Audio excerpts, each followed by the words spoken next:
Hey there, I'm Brandon, and this is the Dirt Church Devotional. And I got to say, first of all, if you're watching this live, what's wrong with you? Because it's a beautiful day out there. It's Saturday. You should be out there having some fun. Watch this recorded. I'll share it on my own Facebook page, whatever. You can watch it recorded. Get out there and have some fun. Now that I got that out of the way, though, I want to just share a few thoughts I had. We started a new series on Revelation the other day, and the first couple verses of the first chapter really sets up the whole book. But I'm not going to talk about the book. I want to talk about John. I want to talk about the guy that received the revelation of Jesus Christ, that wrote down the book of Revelation for us. This was not a good time in John's life. I mean, have you ever had a rough time? Have you ever been there where just nothing is going right and you're frustrated and you're discouraged and maybe you want to give up? I think that's where John was. Now think about this. John was one of the original 12 disciples. He's the last one alive at this point. All of his friends, Judas killed himself after he had sold Jesus out, but all the rest of his friends, all the rest of the disciples, they've been killed for their faith. They've been martyred. John, they tried to kill. Legend has it that they even threw him off the top of the temple and that they tried to boil him with oil and they weren't successful in killing him. And so they exiled him to this island of Patmos. Now, Patmos was an island that had prisoners on it, and that's about it. And so he's exiled away, and for what? For preaching the gospel. He's exiled away from people. He's exiled away from all the good provision of modern society. He's exiled away from all the blessings of modern society. Why? Because he was doing exactly what God asked him to do. He's doing exactly what the Lord had called him to do. And, I think a lot of times we feel like if I'm doing what God wants me to do, things are going to go good. If I'm doing what God wants me to do, I'm going to be blessed. I'm going to have a good job. I'm going to have a good house. I'm going to have a beautiful wife. I'm going to have, a nice truck, and I'm going to have all these toys. I'm going to have blah, blah, blah. You can hear prosperity preachers talking about that all the time. That doesn't cut the mustard.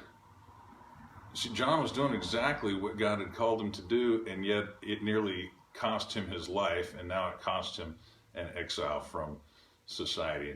And I don't know about you, but I think sometimes I would probably try and have a pity party.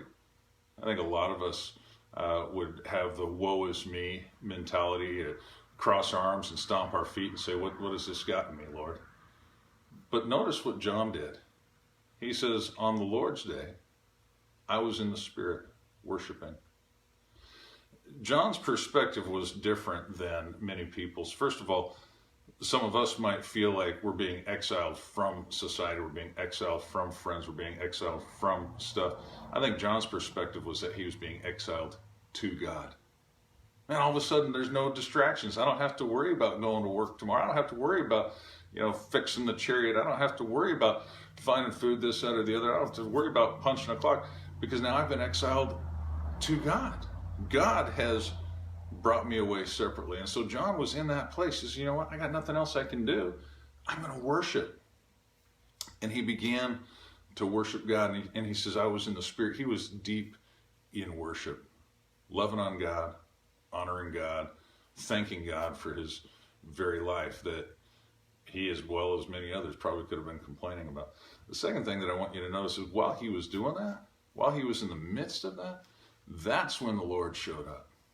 He heard a voice behind him. He turns, and we find out that Jesus is there talking to him and gives him then these 22 chapters, this great revelation, not only of end time, but of things that have already existed. And certainly a book that has blessed and challenged and encouraged and even freaked out a number of people down through the generations. But here's my point. Short, sweet, quick to it. It was because of John's willingness to worship God on potentially the absolute worst day of his life, the worst time in his life. It was because of his willingness to see that I'm not pushed away from others, I'm pushed towards God.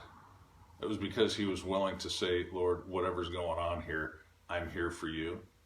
It was because of that not only was he blessed by the Lord, but so many of us, so many generations, a couple thousand years have been blessed because of John's willingness to just submit himself and honor God in the rough times.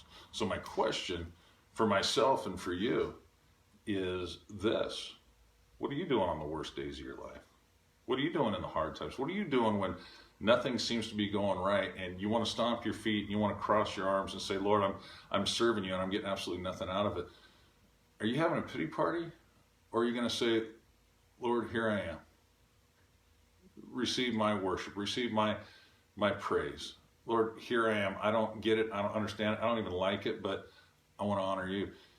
Here's the thought. If we would have that attitude, the same attitude that John had on Patmos, if we would have that attitude, how many other people might be blessed because of our willingness to honor God in the hard times? Now, on the flip side of it, how many people are missing out because we want to stomp our feet and have a bad attitude? Well, why don't you chew on that? I'll talk to you later. Have a great day.